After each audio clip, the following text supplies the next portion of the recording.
नमस्कार दोस्तों, आज हम पढ़ेंगे भगवत गीता के 108 प्रमुख श्लोक सीधे हिंदी में। ये श्लोक आपके जीवन को मार्गदर्शन देंगे, मन को शांति देंगे और जीवन में संतुलन लाएंगे। तो चलिए शुरू करते हैं। अर्जुन ने सोचा, युद्ध करना सही है या नहीं? कृष्ण बोले, अपने इंद्रियों और कर्मों पर नियंत्रण रखो। केवल कर्म करना हमारा अधिकार है, फल की चिंता मत करो। कर्म करते समय योग के साथ लगाव को छोड़ दो। बुद्धिमान व्यक्ति फल की चिंता नहीं करता। कर्म में कुशल होना ही योग है। योग में स्थिर रहकर कर्म करो। अपने शरीर को रथ और आत्मा को सारथी समझो। इंद्रियां घोड़े हैं, मन लगाम और बुद्धि सारथी है। ज्ञान सबसे बड़ी शक्ति है। आत्मा कभी नष्ट नहीं होती।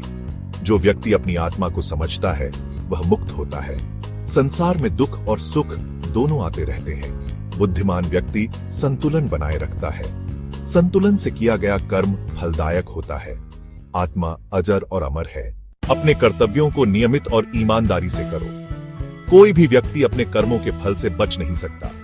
केवल कर्म करना हमारा अधिकार है, फल पर अधिकार नहीं।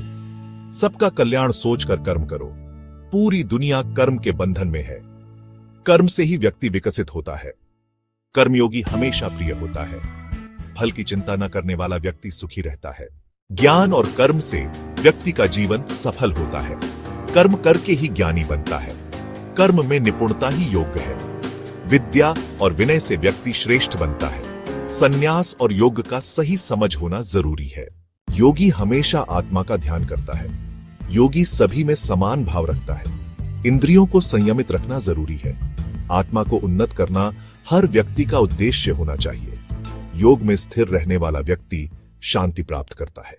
भगवान को समर्पित होकर भक्ति करो। मन और बुद्धि को भगवान में लगाओ। भक्ति से योगी हमेशा भगवान से जुड़ा रहता है। सच्ची भक्ति रखने वाला व्यक्ति संतुलित और शांत रहता है। भक्ति योग से मोक्ष की प्राप्ति संभव है। सच्चा संन्यास और कर्म योग मोक्ष की ओर ले जाता है। ज्ञान और भक्ति का मेल जीवन सफल बनाता है। सच्चा योगी निश्चल और धैर्यवान होता है। संतुलित योगी सभी परिस्थितियों में स्थिर रहता है। भगवान की भक्ति से मन और हृदय शुद्ध होते हैं। योग, भक्ति और ज्ञान से जीवन में संतुलन और शांति आती है। सभी कर्म, भक्ति और योग को भगवान को समर्पित करो। यही जीवन का सर्वोत्तम मार्ग है। धन्यवाद दोस्तों। इन 100